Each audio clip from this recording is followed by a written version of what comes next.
Astensionismo, un pericolo che tutti i candidati si stanno impegnando a scongiurare.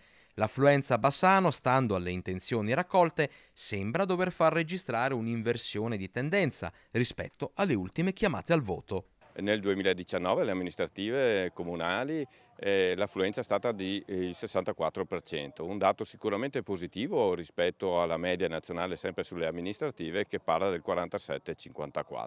Purtroppo però sappiamo che le politiche del 2022 abbiamo toccato il fondo, la più bassa media di affluenza al voto italiano. Roberto Marin, di Impegno per Bassano, sottolinea che questo sarà un voto alla persona più che al partito e punta sulla sua anima civica e la sua storia personale. Ho in mano un personale sondaggio fatto sulla domanda dell'espressione di voto rispetto alle amministrative. Il 70% delle persone ha espresso che la preferenza va sicuramente alla persona rispetto a un partito, rispetto a qualcos'altro. In queste settimane incontrando tanti cittadini che esprimono tanto non cambia niente, non vado a votare, sono stanchi e dimostrano totale distanza siderale verso i partiti, il partitismo e soprattutto all'incoerenza politica fatta di persone che passano da un partito all'altro senza dare motivazione e senza dare giustificazione. Un voto che secondo Marin